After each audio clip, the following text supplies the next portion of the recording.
Hello lovely viewers, the cooking mystery চ্যানেলে নতুন একটি পর্বে সবাইকে জানাচ্ছি স্বাগতম। আজ আমি আপনাদের তৈরি করে দেখাবো চিকেন বিরিয়ানির রেসিপি। পারফেক্ট চিকেন বিরিয়ানি ঘরে তৈরি করা কিন্তু খুব কঠিন কিছু নয়, প্রয়োজন কিছু টিপস অ্যান্ড ট্রিক্স। কিভাবে পারফেক্ট চিকেন বিরিয়ানি বাসায় তৈরি করা যায় সেই টিপস সহ থাকছে আজকের রেসিপি। আর আজকের রেসিপিতে আমি নামি দামি কোনো ব্র্যান্ডের বিরিয়ানির মশলা ইউজ করব না। আমি নিজে কিভাবে বাসায় বিরিয়ানির মশলা তৈরি করে চিকেন বিরিয়ানি তৈরি করি সেই রেসিপিটি আজ আমি আপনাদের সাথে শেয়ার করব। আশা করছি আজকের রেসিপিটি আপনাদের কাজে আসবে। তো চলুন দেখে নেওয়া যাক চটজলদি আর এই লোভনীয় স্বাদের chicken biryani recipe. Chicken biryani তৈরি করার জন্য প্রথমে আমাদের লাগবে চিকেন, আর আমি এখানে লেয়ার চিকেন নিয়েছি। আর এই চিকেনটাকে রেগুলার কাট করে কেটে নিয়েছি। চিকেন বিরিয়ানিতে চিকেনের কাট রেগুলারই হয়, আর মোরগ পোলাওয় চিকেনের কাটটা একটু বড় হয়। এখন আমি এই চিকেনটাকে ম্যারিনেট করব। চিকেন ম্যারিনেট করার জন্য প্রথমে আমি এর মধ্যে দিয়ে দিচ্ছি স্বাদ মতো লবণ, আর দিয়ে দিচ্ছি সামান্য পরিমাণ হলুদের গুঁড়া। হলুদের গুঁড়া অনেকেই ব্যবহার করেন না, আমি চিকেন বিরিয়ানিতে সামান্য হলুদের গুঁড়া ব্যবহার করি, আমার মনে হয় তাতে কালারটা ভালো আসে। আর এখন দিয়ে দিচ্ছি হাফ কাপ পেঁয়াজ বাটা, দিয়ে দিচ্ছি লাল মরিচের গুঁড়া 1.5 টেবিল স্পুন, দিয়ে দিচ্ছি রসুন বাটা 1 টেবিল স্পুন,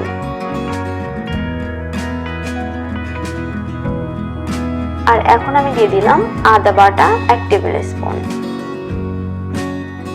আর এটা আমার হোমমেড বিরিয়ানির মশলা। এই বিরিয়ানির মশলাটা আমি কিভাবে তৈরি করেছি চলুন দেখে নিই। এখানে আমি নিয়েছি জয়িত্রী 1 টিস্পুন, এখানে নিয়েছি স্টার মশলা, একটি গোটা স্টার মশলা, গোটা ধনিয়া নিয়েছি 1 টিস্পুন, আর এখানে দারচিনি নিয়েছি, এই যে দেখতে পাচ্ছেন একটু বড় সাইজের 3 স্টিক। এখানে নিয়েছি শাহি জিরা 1 টিস্পুন, এখানে নিয়েছি জিরা 1 টিস্পুন, আর এখানে নিয়েছি 4-5টা লবঙ্গ। এখানে আমি জয়ফল নিয়েছি, একটা জয়ফলের 4 ভাগের 1 ভাগ নিয়েছি, আর এখানে 6-7টা এলাচ নিয়েছি। এখানে কালো এলাচ ব্যবহার করা যাবে, কালো এলাচ আমার হাতের কাছে ছিল না বলে আমি ব্যবহার করতে পারিনি, আপনারা এখানে কালো এলাচ দিয়ে নিতে পারেন। এখন এগুলো ভাজার কোনোই দরকার নেই, এমনিতেই এটাকে আমি ব্লেন্ডারে ব্লেন্ড করে এই যে মিহি একটা গুঁড়ো তৈরি করে নিয়েছি, যেটা আমি এখন এই মুরগির মধ্যে দিয়ে দিচ্ছি। এখানে আমি 2 চা চামচ ব্যবহার করলাম, আমি 500 গ্রামের মুরগির জন্য 2 চা চামচ দিলাম। আপনাদের যদি চিকেনের পরিমাণ বেশি হয় তাহলে এই মশলার পরিমাণটাও বাড়িয়ে কিংবা কমিয়ে দিতে হবে। আর এখানে আমি হাফ কাপ টক দই দিয়ে সমস্ত কিছু খুব ভালোভাবে মেখে চিকেনটাকে আমি ম্যারিনেট করে নেব। আর আজকে চিকেনের জন্য আমি যে যে মশলা ব্যবহার করেছি সবকিছু আমি ডেসক্রিপশন বক্সে দিয়ে রাখবো, আপনারা চাইলে ডেসক্রিপশন বক্সটা চেক করে নিতে পারেন। এটাকে আমি এখন আধা ঘন্টা রেস্টে রাখবো, একটা র্যাপিং পেপার দিয়ে র্যাপ করে রেখে আমি এটাকে আধা ঘন্টা রেস্টে রেখে দিব। মুরগিটা ততক্ষণে রেস্টে থাক, আর ওদিকে আমি চিকেনের আলুটা রেডি করে নিব। তো চলুন দেখে নেওয়া যাক কি কি লাগছে। বিরিয়ানির আলুর জন্য এখানে 2টি বড় সাইজের আলু আমি একটু বড় বড় করে কেটে নিয়েছি। বিরিয়ানির মধ্যে আলুগুলো কিন্তু একটু বড় করে কেটে নিতে হবে। আর এই আলুগুলো কাটার পরে আমি পানিতে ভিজিয়ে রেখেছিলাম যাতে কালো হয়ে না যায়। এখন ধুয়ে এটাকে একটা পাত্রের মধ্যে নিয়ে নিয়েছি, আর এর মধ্যে এখন দিয়ে দিচ্ছি সামান্য পরিমাণ অরেঞ্জ ফুড কালার। আমার মনে হয় আলুর মধ্যে যদি এরকম একটু ফুড কালার দিয়ে আলুটা বিরিয়ানিতে দেওয়া হয় তাহলে আলুর কালারটা খুব সুন্দর আসে। আমি কালার নিয়ে আসার জন্য এভাবে ফুড কালারটা দিলাম, আপনারা চাইলে অ্যাভয়েড করতে পারেন। এখন সামান্য লবণ দিয়ে দিলাম, এটা আলুর জন্যই শুধু দিলাম, আর দিয়ে দিচ্ছি সামান্য পরিমাণ হলুদের গুঁড়া। এখন সমস্ত কিছু একসাথে আমি একটু মেখে নিচ্ছি। এটা মেখে আমি এটা ভাজতে চলে যাব চুলায়। এটা রেস্টে রাখার কোনোই দরকার নেই। চুলায় একটি পাত্র বসিয়ে দিয়েছি, আর এর মধ্যে 1/4 কাপের মতো তেল দিয়ে দিলাম। তেলটা খুব ভালো মতো গরম হয়ে গেলে এর মধ্যে আমি দিয়ে দিচ্ছি আগে থেকে কেটে রাখা পেঁয়াজ।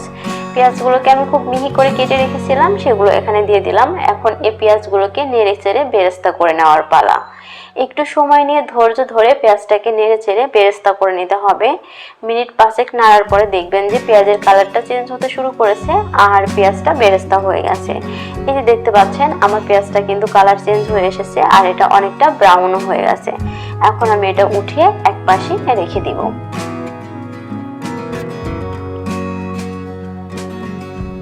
ওই একই পাত্রের মধ্যে আমি যে আলুটা তখন মেখে রেখেছিলাম সে আলুগুলো দিয়ে নিব। বিরিয়ানিতে যদি আলু এভাবে একটু ভেজে তারপর ব্যবহার করা হয় তাহলে আলুর টেস্ট অনেক গুণে বেড়ে যায়, আর আলুটা খুব ভালো মতো সিদ্ধ হয়ে যায়। খুব বেশি ভাজার দরকার নেই, 3 মিনিটের মতো লো হিটে একটু ভেজে নিলেই হয়ে যাবে। যখন দেখবেন আলুর গাটা একটু ব্রাউন হয়ে এসেছে, ঠিক ওই পর্যায়ে আলুগুলোকে উঠিয়ে নিতে হবে। এই যে দেখতে পাচ্ছেন আমার আলুগুলো কিন্তু ভাজা হয়ে গেছে, আমি এগুলোকে এখন উঠিয়ে নিব।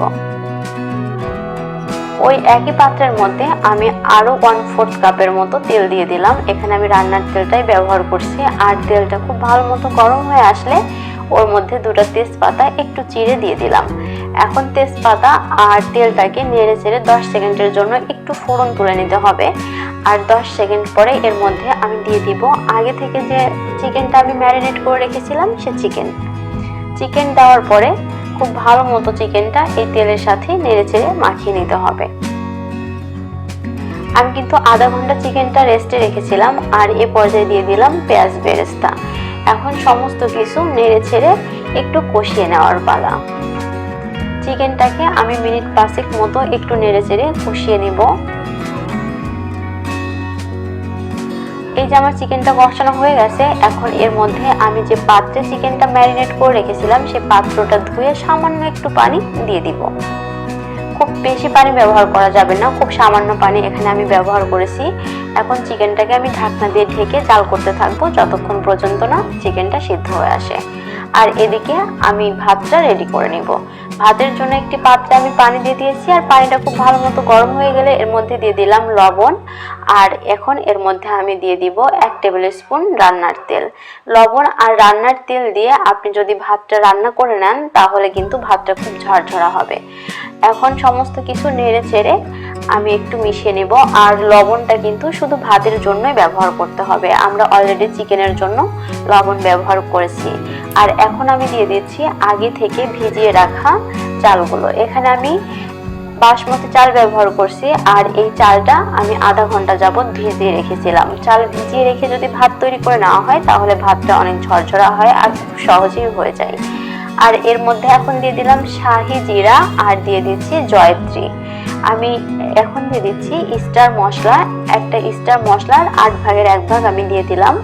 আর দিয়ে দিচ্ছি 2টা এলাচ। এখন আমি দিয়ে দিচ্ছি 2টা লবঙ্গ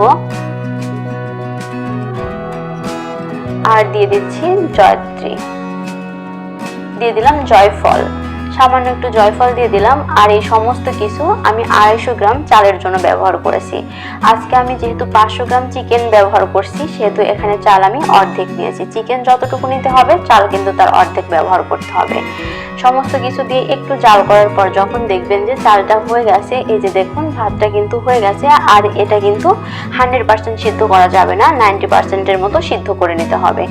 এই যে দেখুন এটা চাপ দিলে শক্ত থাকবে আবার ভেঙেও যাবে না, ঠিক এমন অবস্থাতে এটা নামিয়ে নিতে হবে। এই বিষয়টা একটু ট্রিকি, আপনাকে করতে করতেই বুঝে নিতে হবে। আমার ভাতটা হয়ে গেছে, এখন আমি এটা ছাঁকনিতে ছেঁকে পানিটা ঝরিয়ে নিব। আর এদিকে আমার চিকেনটাও হয়ে গেছে। এখন এর মধ্যে আমি আগে থেকে যে আলুটা ভেজে রেখেছিলাম সেটা দিয়ে দিলাম। চিকেন হয়ে যাওয়ার মুহূর্তেই আলুটা অ্যাড করতে হবে, আগে আলু অ্যাড করা যাবে না, তাহলে চিকেনের টেস্টটা নষ্ট হয়ে যাবে। চিকেন নামানোর ঠিক 5 মিনিট আগে আমি আলুটা অ্যাড করেছি। এখন সমস্ত কিছু দিয়ে আমি ঢাকনা দিয়ে ঢেকে আর একটু জাল করতে থাকবো। 5 মিনিট পরে চুলার জালটা অফ করে আমি ফিরে আসছি। এই যে আমার চিকেনটা খুব ভালো মতো হয়ে গেছে। আমি এখন বিরিয়ানিটা লেয়ারিং করে নেব। লেয়ারিং এর জন্য আমি কিছুটা মাংস উঠিয়ে রেখেছি আর কিছুটা মাংস পাতিলে রেখে দিয়েছি। এখন আমি প্রথম লেয়ারিংটা করে নেব। আগে থেকে যে ভাতটা আমি তৈরি করে রেখেছিলাম সেই ভাতগুলো দিয়ে দিলাম। বিরিয়ানির লেয়ারিংটা কিন্তু খুবই ইম্পর্টেন্ট, লেয়ারিং ভালো না হলে বিরিয়ানির টেস্টটা ভালো আসবে না। এখন আমি আরেক লেয়ারের মাংস দিয়ে দিচ্ছি। মাংস, আলু এবং ঝোল সহই দিয়ে দিচ্ছি আমি, দিয়ে আরেকটা লেয়ার তৈরি করে নিচ্ছি। এখানে আজকে যেহেতু আমি কম চালের বিরিয়ানি তৈরি করেছি সেহেতু আমি 2 লেয়ার করব। আপনাদের যদি চাল বেশি হয় লেয়ারের পরিমাণ বাড়িয়ে দিবেন। এখন আমি আরেক লেয়ারের ভাত দিয়ে দিলাম।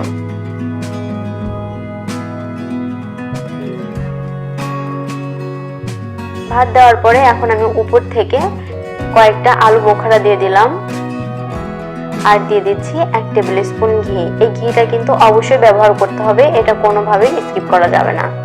আর দিয়ে দিচ্ছি কেওড়া জল, 1 টেবিল স্পুনের মতো আমি কেওড়া জল এখানে ব্যবহার করেছিলাম।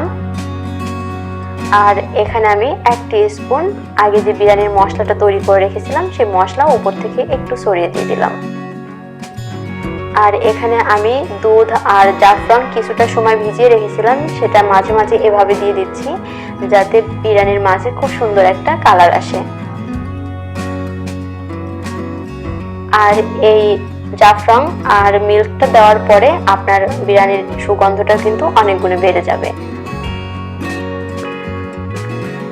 এখন আমি ঢাকনা দিয়ে ঢেকে এটাকে 30 মিনিট দমে রাখবো। এখন যে ঢাকনা ছিদ্রটা আছে এই ছিদ্রটা একটা লং দিয়ে বন্ধ করে দিব, দিয়ে এটাকে আমি 30 মিনিট দমে রাখবো। আর যদি নিচে একটা তাওয়া বসিয়ে দমে রাখতে পারেন তাহলে সব থেকে ভালো হয়। আর ফিরে আসছি 30 মিনিট পরে একেবারে পরিবেশন করে।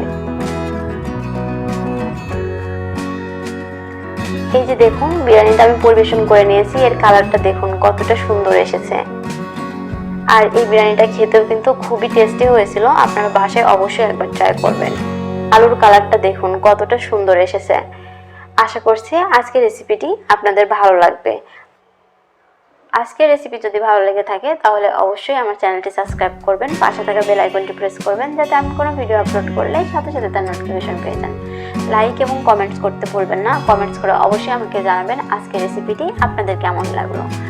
ভালো থাকবেন, দেখা হবে নতুন পর্বে নতুন কোনো রেসিপি নিয়ে। আল্লাহ হাফেজ।